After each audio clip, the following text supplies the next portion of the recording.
we continue with the thought that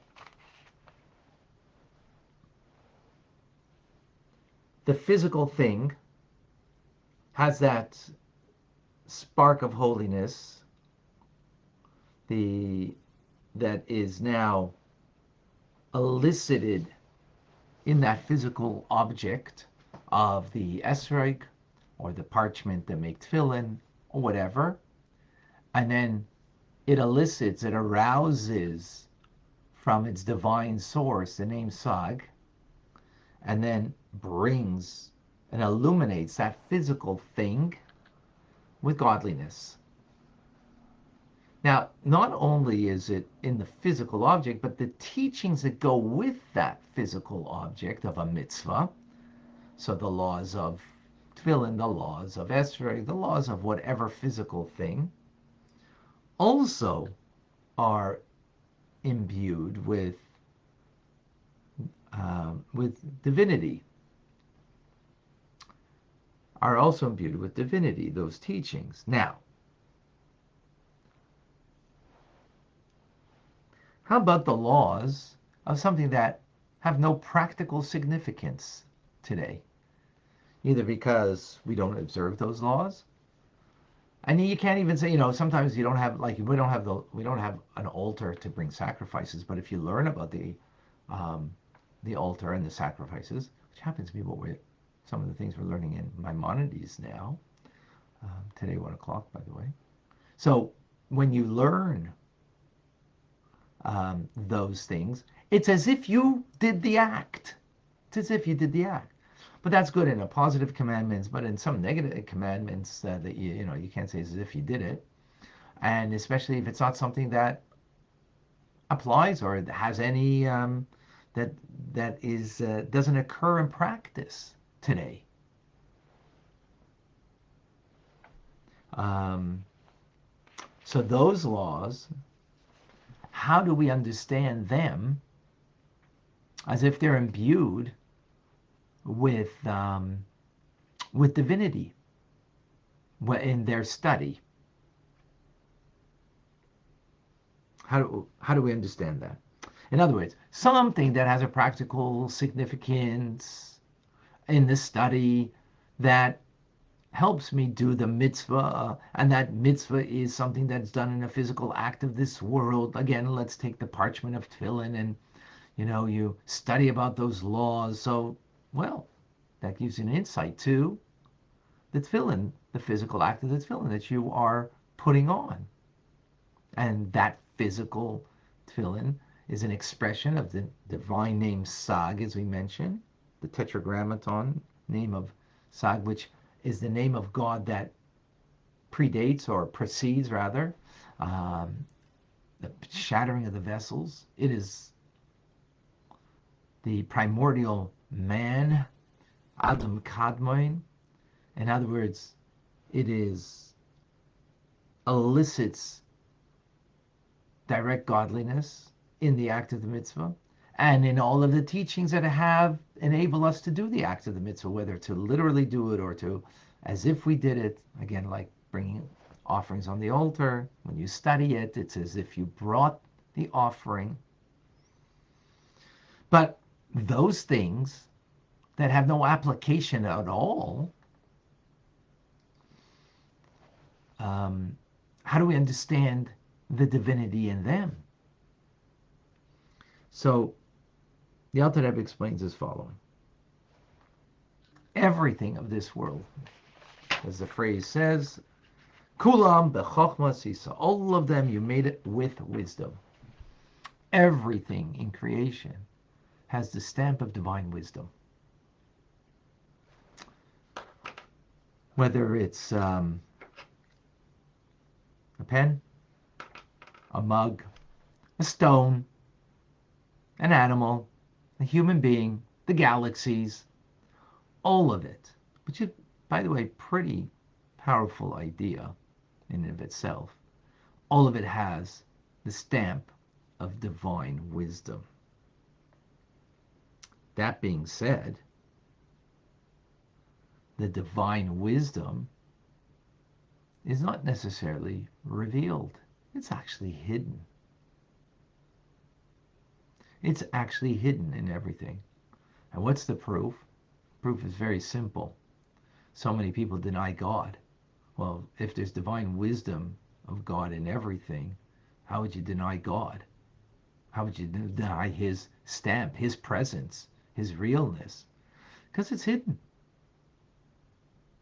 It's hidden. The divine wisdom. Because it comes down in a way through Seder Hishtalshalus, which is the order of descent, the chain reaction descent of the divine creative process that comes from the supreme wisdom, Chachma of Atzilus. But what happens is that everything in this world gets covered over, enclosed with an outer layer, so to speak, and many layers, that the divinity that is the divine wisdom gets covered over, it's concealed. So, for example, let's say, uh,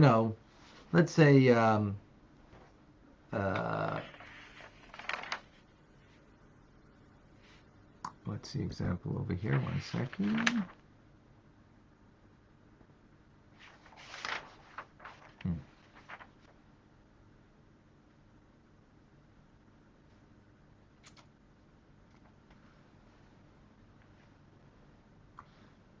So, for example, in the tractate Baba Metzia, when it speaks about someone who exchanges a cow for a donkey, so a cow and a donkey,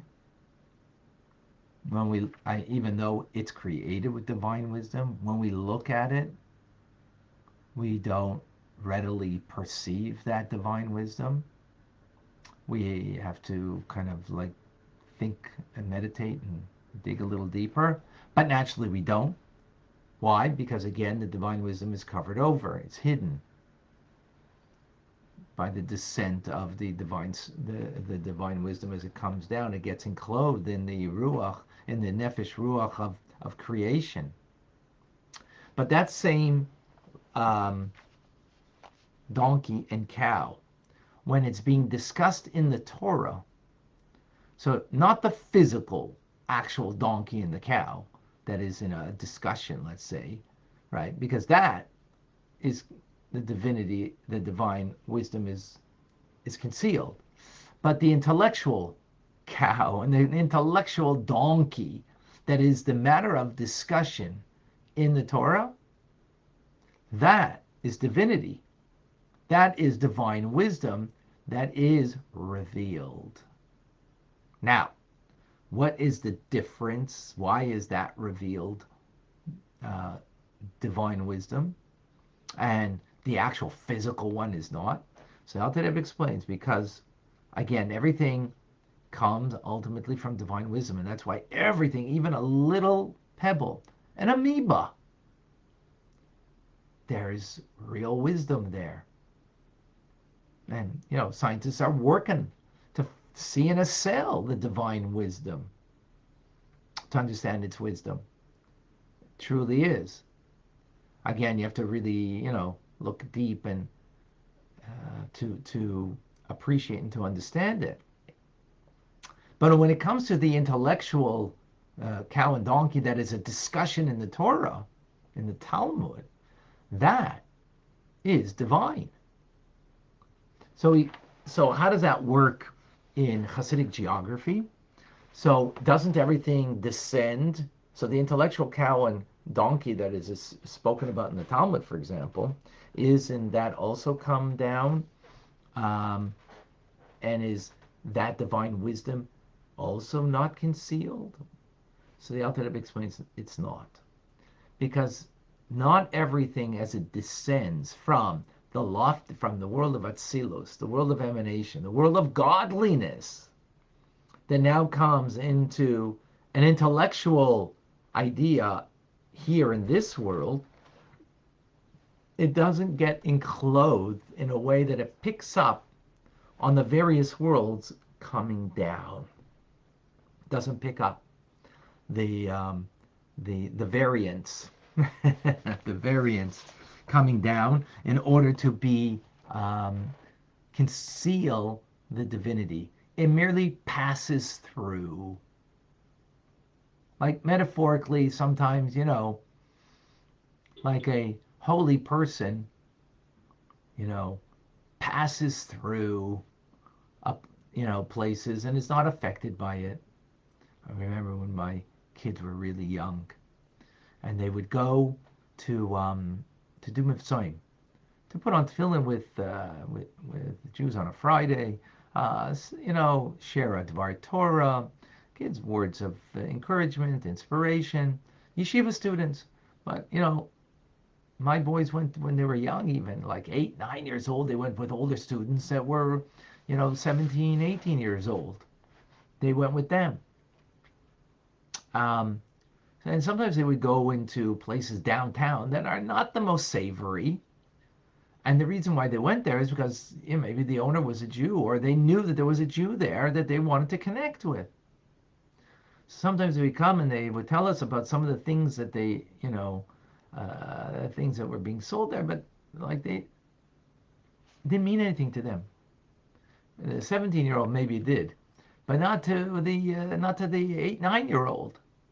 So the 17-year-old kind of got affected, or had to not be affected, work on not being affected, remove their eyes. If you're going into a woman's boutique, right? It's just things that are probably not the most modest. So the 8, 9-year-old doesn't mean anything. At least Hasidic 8, 9-year-old. Maybe in the world, yes. But the 17-year-old will have to avert his eyes because there's something not modest, because they're affected, they're enclosed in that environment. They understand, they're teenagers, right? So they need to avert their eyes. The 9-year-old, like it didn't mean anything, because they still had a purity. Meaning, I'm using that as a metaphor. I mean, they just passed through. They weren't engaged in the passing that they had to disengage, right? They just passed through. Likewise, like a soul, a godly soul, a real righteous person that comes from their soul from Atzilus. Well, their descent when they come into this world, they have to go through Bria, Yetzira, and Asiya. The spiritual worlds that are not as lofty. It's a descent of that soul. That soul just merely passes through and doesn't kind of pick up anything. It's not engaged going through, just passing through. So that's the ideal here, right? Is to understand the concept that when we're speaking about the actual donkey and the actual cow, the physical thing that is in discussion. So that doesn't pass through. That gets engaged through the various worlds, picks up the things, and comes into this world as such, being hiding the divine wisdom. Not so the intellectual donkey and the cow that's being discussed in the Talmud. That intellectual, that teachings, that teachings, that vitality, everything is a vitality of divine wisdom, just as the physical cow is. But that vitality is direct, passes through the various worlds, and therefore doesn't hide on the divine wisdom. Divine wisdom is apparent.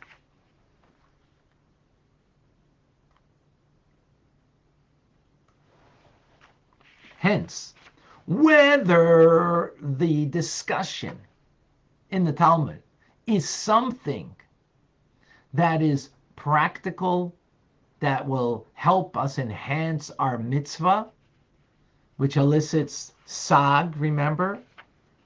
The teachings of the mitzvah itself. even if it's not something that's practical. Not to suggest, by the way, probably the first place we should learn are practical laws, right? But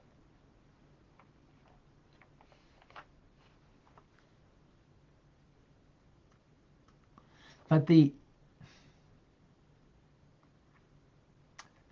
so the teachings themselves, that even if they're not practical, they don't have any, or they never, maybe it's a law that never ever pertained, like the law of Ben Sora, the Talmud tells us, of the child, the wayward child, that it was never applied, those laws. So then what's the, you know, so no, the teachings themselves are a reflection of divine wisdom revealed, as opposed to not.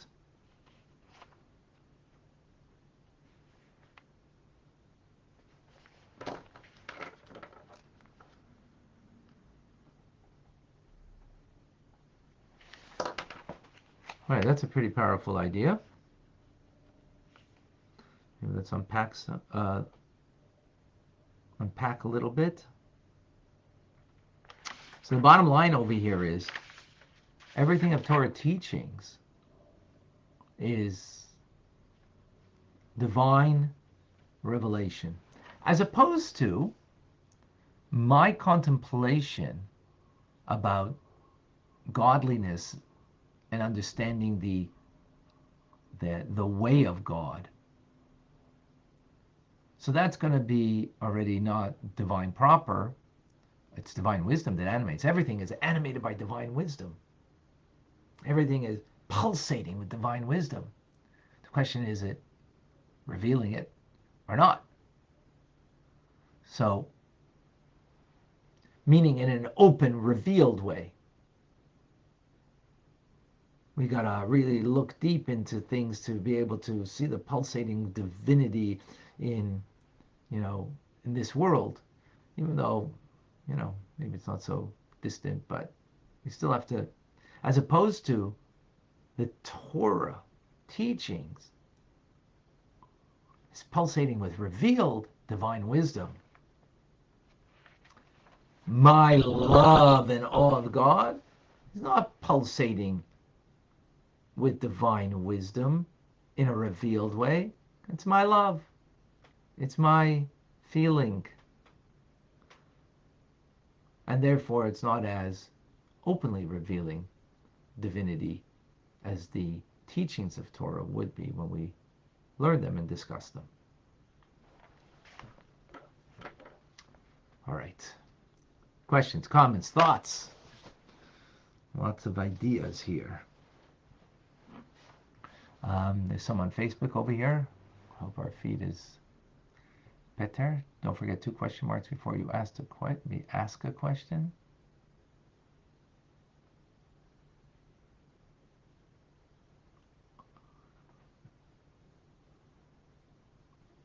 John, are angels static with respect to elevating their level of spirituality? Correct. They are static. They go nowhere. They go nowhere. That's why they're called oimdim. They stand. They stand in one place. We're called mahalchim. We're called movers and shakers. We can move forward or the opposite way, of course, right? That's the human condition. That's the human soul.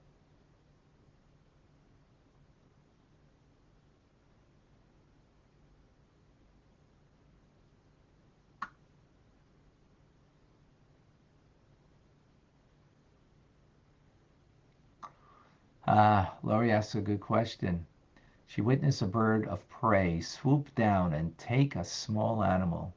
Made me wonder why God created nature where animals must eat each other.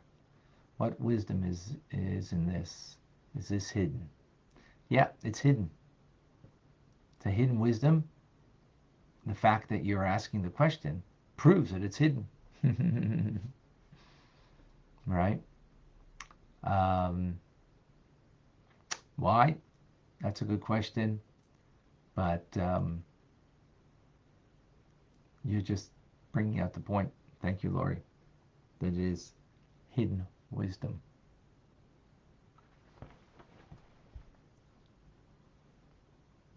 Why? That's a good question.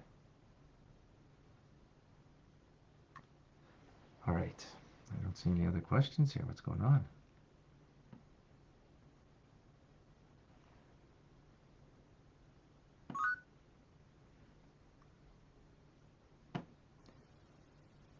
Jeffrey, please join us. Hi, Rabbi. Hello. How are you? Thank God. Very well. How are you? Thank God. Thank God. Wonderful. So, question, maybe not at the meat of your teaching today, but at the beginning you were talking about the fruit tree, Mm-hmm. and I remember you teaching previously about it's not the seed. The seed elicits something else. But I have a question about fruit tree. There was an occasion where, in fact, at my synagogue, they had to cut down trees and so on, and the rabbi was very concerned that one was a fruit tree because it had to be treated differently. What is that about? That when you cut down a fruit tree, there's a different way to handle it. I mean, I know that fruit trees are special and that you can't take fruit for a certain amount of time and so on when you plant them. But what is that about? Do you know?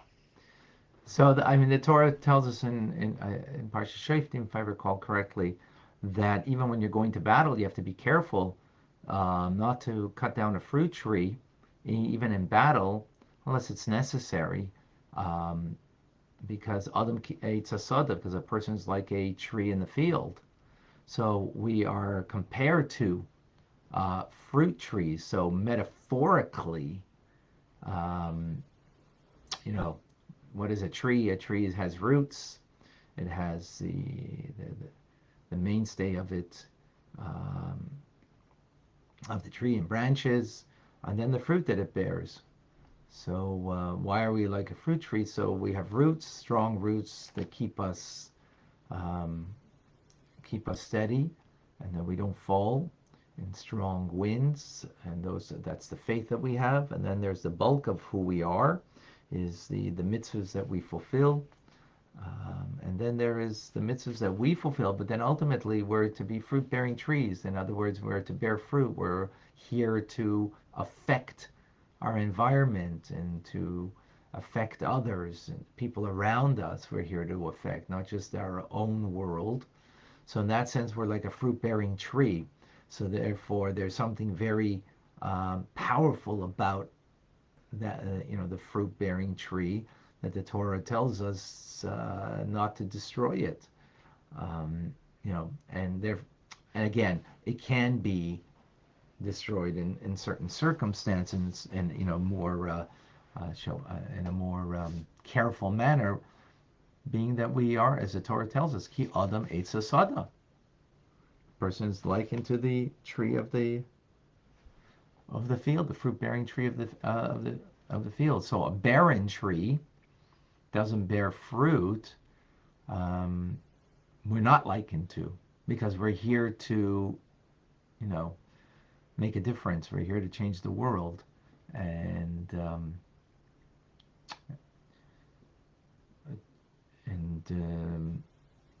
to bear fruit. So I hope that helps a little. Yeah, amazing. Thank you. Thank you. Davida, you have a question, but for some reason I don't see it. Either. Would you like me to read it, Rabbi? Thank you, please. Is there any relation to the donkey that Mashiach will be riding? If so, what is the hidden meaning behind it? So, so the word donkey in Hebrew is chamor. Chamor, the root word of chamor is chomer, which means materiality. A donkey, I guess, represents real materiality, because the purpose of a donkey is to carry a load, materiality.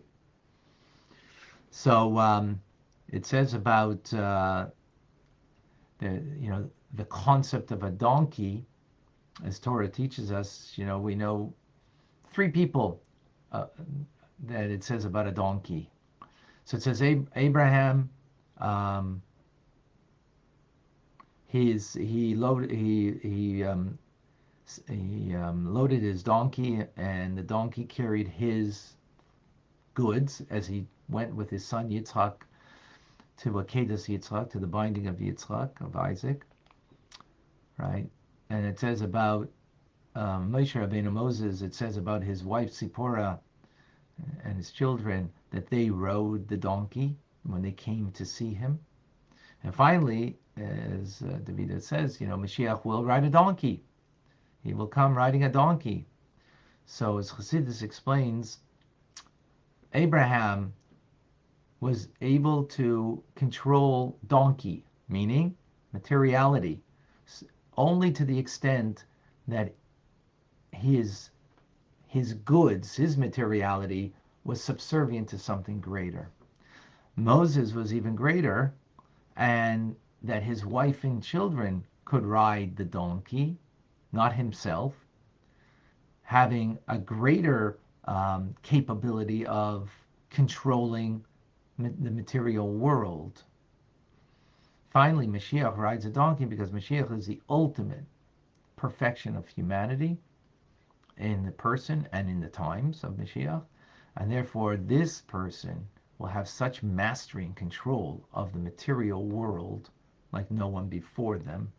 And therefore, he will likewise, he will ride a donkey. So that's the concept. That's in brief the concept of the donkey connected to Mashiach.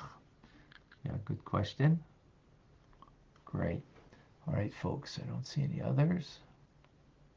Reminder: 1:00 we have Rambam tonight. 6:30 we have Torah studies. All of this is on Zoom, 770-6085, or on Facebook Chabad ZK. Okay. Bilam hit the donkey, right? He had no mastery. Not only that, he was battling with his materiality, because that's all he wanted was material gain and material mastery for his self-interest. True material mastery only comes when it's not for self-interest, as was in Abraham, increased as it did with Moshe Rabbeinu, with Moses, and ultimately by Mashiach. Thank you, Laurie, for that. Very good. I'm Rabbi Ronnie Fine, coming to you from Chabad Zichron Kadesh in Montreal, Canada. It's a privilege and a pleasure to share with you the Tanya. Have a wonderful day. God bless you.